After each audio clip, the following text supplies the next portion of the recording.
I got it. Let's try it. It really was a 10. Today on Love 225, a TikTok sensation is in Baton Rouge, but question, does he love 225? We will find out what food he's tasted and make some suggestions on where he should go next. And Tonja Myles is fighting back against addiction in our community, but she's also protecting our peace. We'll hear from her about her latest project and her message to others. Plus, started from the bottom, now he's here from South Baton Rouge to the national stage. Silky Slim visits Love 225 to tell us all about his work and his new biopic. And as always, if you don't love Baton Rouge, it's because you don't know Baton Rouge. And if you don't know Baton Rouge, you're about to. I'm Brandy B. Harris. This is Love 225.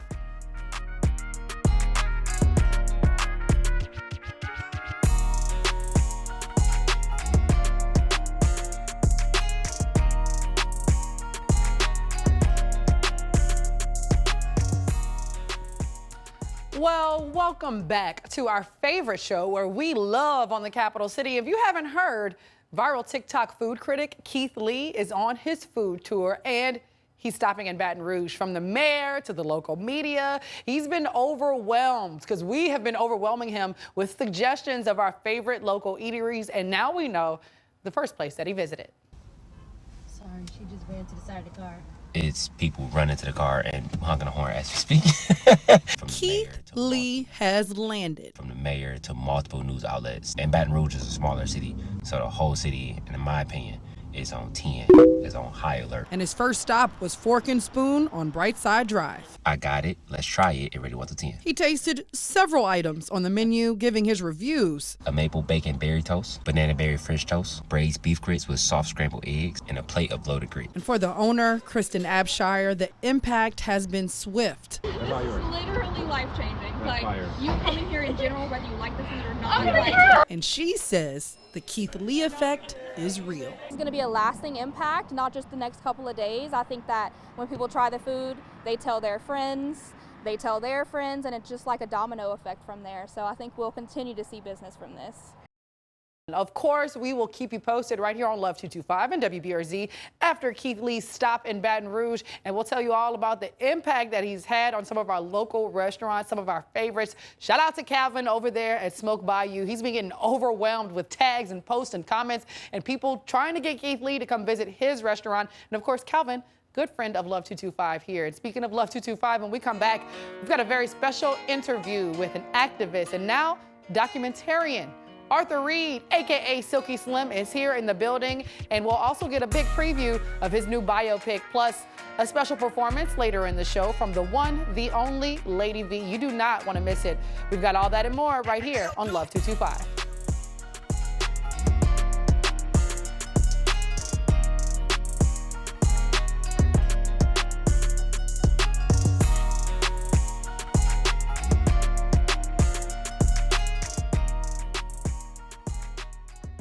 Today's guest has many titles: writer, investigator, activist, and filmmaker. Now he's sharing his life story and how he's making a change, not only for himself, but for the community. Joining us, the one, the only, the man with the plan. I'm so excited about this.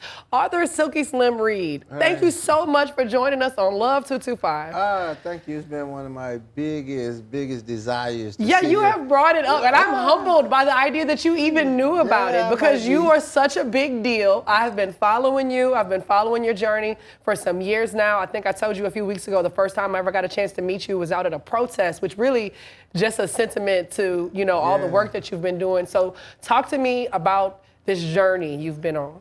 I don't even know where to start with that part. Like, this is definitely, it's a God give, you know what I'm saying? God has put me in places that I never imagined being, put me with people that I never imagined being around. And at the end of the day, I think what I have gotten out of this is that I had a vision when I was in prison, and I was getting ready to go home, and all kind of famous people came in my head while I was laying in bed, and I couldn't get up off the bed. And I looked at it, and you know, at that time I was rapping. I said, wow, I'm finna go do an album, I'm finna blow up. Never happened. So I was confused about what that vision really was. And I walked in my office at the law firm recently and looked up on the wall and seen all the famous people that I had seen in my head. I say, oh, wow. I say, it wasn't that you were gonna make me a star, but you took me amongst all the stars. And God's answer to that was that you have to see yourself in the picture. I was never seeing myself in the picture. I was looking at who I was taking the picture with. I never seen myself in the picture. And I think that that's good because that has put me in a real humble position where I don't look at myself other than Silky Slim. I don't look at myself as anything other than that, and that's cool for me. I don't desire to be anything other than that. I want to be a servant. So I'm around a lot of powerful people. Me, myself, I play my role, and I think that's what so many people mess up when they don't know how to play their role. I know how to play my role regardless to where I'm at, so it's been a humbling experience for me. Let's back up a little bit, Silky Slim. Let's go back, because you said it very casual, like when I walk into the law firm, folks, he's talking about Mr. Ben Crump. He works in Ben Crump's law firm. We've all heard his name. He's made got a lot of national recognition with some of the most important civil rights cases, some of the most important cases affecting our community in our time. It's been super important, and you've been his right-hand man. Talk to me about how you went from the bottom, from South Baton Rouge, to being amongst the stars in Ben Crump's office. 2017, I noticed what was going on, and I just, activism was on the rise. I was doing my thing, and I started going out, but me and him became real close after the killing of Trayvon Martin. Trayvon Martin's mother and me are like brothers and sisters. So I started going out with Ben, watching his back and just hanging around. But I would go out with my own money, and I would make sure that I covered him, and it was giving me a chance to get on the national scene of activism as well. And eventually he looked up and was saying, man, you everywhere I be. Because I would always ask him, where you headed now? I'm going to Los Angeles. I said, that's where I'm headed. And you know, but then he started, like if I spent $1,000, at the end of the day, when I got ready to go back to the airport, he might reach me $600, $700. And I say, I'm only out at $300 because I can handle that, you know. But eventually he said, hey, man, look, we got to put you on the payroll. So I went through investigative classes. I became an investigator, a paralegal. And I've been there now for like 5 years. So, okay, wait, see, when we talked off camera, you didn't give me that full backstory, so that's very interesting. That helped you continue education. Have you thought about the fact that a lot of people start that gang life, they end up in the streets, they go to jail, they don't get a redemption story like that? Well, mine has been a remarkable redemption story. You know, during that time I was involved in a bad accident.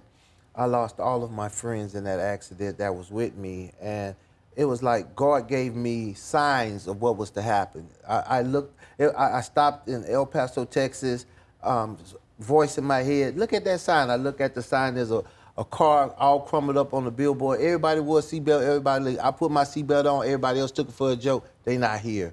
So God has always had a hand on what I was involved with and what I was doing. And I think it just was because even when I was in the streets, I could be doing something illegal. I lay hands on the car. Lord, let this shipment make it, and I'm going to leave it alone. Line to God. I know what I said last time, Lord, but this time. But because I had that type of faith, I think God proved himself to me that he was real. And that was one of the things that God really put in my spirit. I have to start seeing myself in the picture. So I see myself in the picture, but I don't let the picture be my overall thought because it's more important for the people for me than it is for me. And the film will be out on Amazon Prime, right, later this year? Yes, most definitely. The film, right now, we have done Baton Rouge, and we're going to be headed into Dallas, San Francisco, Miami, then Amazon Prime. That's where you're going to find it at. So it's a very powerful film.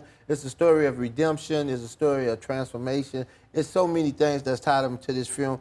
But at the end of the day, the main thing that I always try to get individuals to take away from this film is that God will work with anybody. He always have. If you look through the Bible, God didn't work with those that was walking the righteous path. He go get the dirtiest ones, clean them up so that they could be a beacon of light. I think that's the most important thing I want them to take from that. That's God right. will work with anybody if he worked with me. That's right. For the bottom babies, The life bottom or babies, death, yeah. a Silky Slim story. Thank you so much. And my people that's locked down, Angola, Hunts, DCI, let this be an inspiration for you, because this ain't for me, this is for you. If you're landing that 5x7 cell where I was, get on your knees and pray and ask God to change your ways, and you'll walk out of there and accomplish all things. From South Baton Rouge to the world, thank you so much, Silky Slim. Thank you. You can see Silky Slim's story for yourself in his latest documentary / biopic. It's called Life or Death, the author Silky Slim reads story, and here's a preview. To my dear brother, Silky Slim, your life's journey is an inspiration and should be documented on film. And welcome back to The Factor Uncensored, a testament to how you can turn your life around for the better. Author Silky Slim Reed is a living example of that. Once upon a time, he was a gang member. Now he's an activist and an award-winning filmmaker. So let's go back. At your worst, in your mind, at your worst, what were you out doing? Everything. The crack epidemic caused us to lose hundreds of thousands of black people. And a lot of them really don't know the stories that I heard. In my neighborhood, we had 3 murders on the exact same day. Keep it going till we finish. Keep it going, I am limitless. See, Silky not afraid to go in the trenches. You gotta love us more than we hate ourselves. My house was shot up after I changed.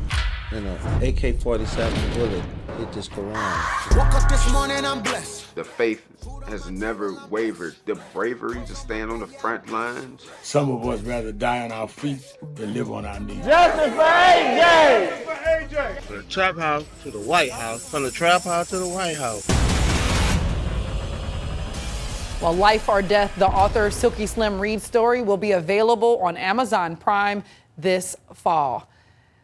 And when we return right here on Love 225, new author alert, okay? A local activist, mental health advocate, and minister. She's got many hats. Tonja Myles is here to talk about her new book and about protecting your peace this election year. Plus, we'll wrap things up with a very special performance from one and only Lady Vee. Much more of Love 225 after this.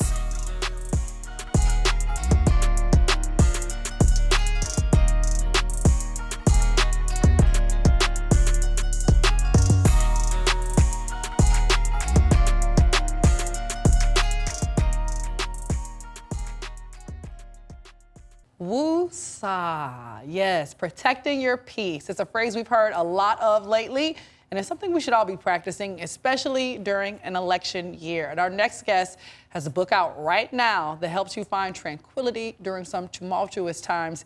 Joining me today, good friend of the show, Ms. Tonja Myles. Thank you so much for joining us. Well, thank you so much for having me today. Talk to me about this peace over politics. And this is, I feel like it's so timely. As soon as you reached out, I was like, you should come on Love 225 to talk about this, because this is an election year. And as a young person, as a young journalist, as a former college student, I can just remember every 4 years when that election cycle comes around, anxiety kind of goes up. Being on social media becomes stressful. Talk to me about this book and its intention. Well, let me just say, it is real out here in these political streets right about now. And when I, began to write the book, I was just like, nah. And so you're right, like never before. What happened was I was in my bed, minding my business, watching the news, and I was getting stressed out. And I'm like, wait a minute, if I'm feeling like this, what about others? And so that became something I just began to journal, and before I knew it, I was writing a book. Because as we encounter this political season, there's so much going on, so much news coming in, no pun intended, but through our news feeds and just everything else. And we have to have these conversations because so many people are in their feelings about this election, this political climate. How do we have those conversations? Because we have to have those conversations. So talk to me about that. How can one be both politically engaged and being a part of the very important conversations that affect all of us in our community, but also not letting it get to our mental health? Well, we have to, really practice a few things, and I talk about this in my book. Look, it's not telling people who to vote for, one party or the other. Look, I talk about my dad. My dad was my first political strategist. My dad was a Republican. My mom was an independent, was a Democrat, and I'm an independent. And so I have a lot of friends who are on different, political sides of the spectrum, but how do we have these conversations? And so how do we practice active listening? How do we practice empathy? How do we be our authentic self when we're talking about our views and our opinions? but not getting into serious arguments that can lead to messing with friendships and relationships and things of that nature. So they're pretty easy tools that I think we all should use. And also some of the things that we need to do to protect our peace. Like, you know what, you might need to turn the TV off a little, a little bit. Maybe you need to kind of, dumb it down or dial it down a little bit from social media, things like that. But also how to engage in having those conversations. I know one thing that I do for sure is I try to what I call unplug or zoom out, where when I start to zoom out and realize, you know what, this is low level. I don't need to be that concerned with this, or maybe it doesn't affect me as directly as I first thought. Now, let me ask you this. Author, activist, okay, the list goes on and on. Mental health advocate, you do so much in the community. How has it been adding author to your list, and what's coming up next? So, never intended to write a book. This is my second book, which I'm grateful for. And so, look, this book, I had so many friends in the mental health space help me write this book. And so what's next is that, again, mental health is a crisis in our community. We need to address that more. Substance use disorder is a thing that's a crisis in our community. And so I am, blessed to live in Louisiana and have a nonprofit, Set Free, that's here. But I'm also fortunate to work with the Huntsman Family Foundation, which is one of the biggest philanthropic families in the country around many things, particularly around mental health. So we have so many good things that are about to happen, but at the end of the day, our goal is to, eradicate stigma around mental health, to talk about these issues. And, look, at the end of the day, our mental health is health. Brain health is key. We use that muscle more than anything throughout the day, but we don't take care of it as much. We have to do a better job, and we have to talk about it. And Tonja, you're always out here doing that work in the community. Of course, your book, Peace Over Politics, is available on Amazon right now, Amazon.com. You see the book right there. I love the cover, love that dove. It's definitely giving peace and tranquility. So Tonja, last question. What would be your message to the community? I mean, it is an election year. It's a lot going on. People are getting a lot of these messages. What would be your message to them about protecting their peace in the election year? You know what? I always tell people, yes, you have to make a choice, on election day, but you have to choose you first. Choose your peace of mind, choose your values.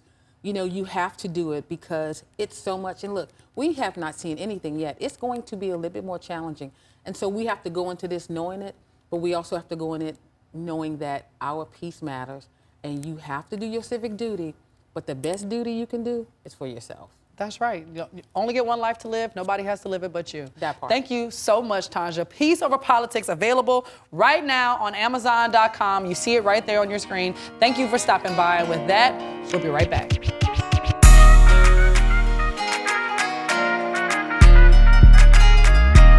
Accompanied by guitarist Jermaine Cesar, here's a very special performance from Lady Vee.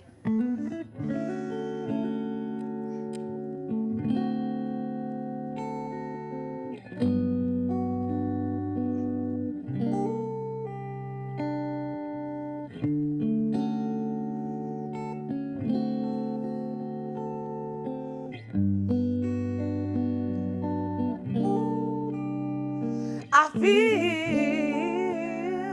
so free with you, baby, yeah. And our love is getting deeper and deeper and deeper. It's wide as the ocean. It's deeper than the sea. Deeper than mine, deeper than his eyes. But we still find a way to see.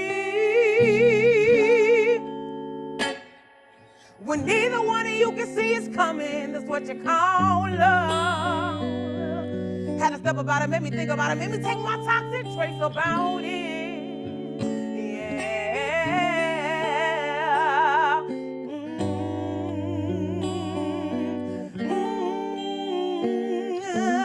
You taking time out your day just to call me. Taking time out your Wednesday just to mention me. Come here at 12, all up at 3. Say you miss me, baby, I see. Real energy don't lie to me. When you take me out, I'm getting too over these games. Sometimes I get caught up in my feelings when I'm being tan. Ooh, ooh, ooh. Us as women, we all tend to overthink. And y'all as men, y'all don't seem to see our pain. Play with us like we ain't got no brain. Had to realize you can't make nobody mind. body and soul. Forgive you when it still ain't enough. I'm so glad I found somebody I can trust. I'm so glad I found somebody I can love. Ooh.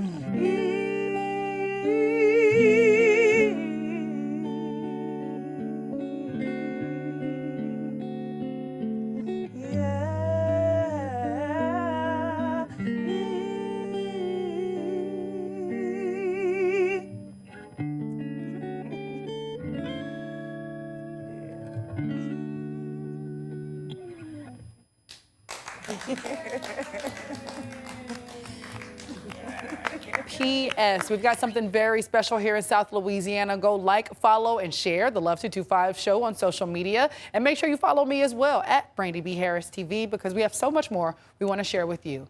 Until next time, Love 225.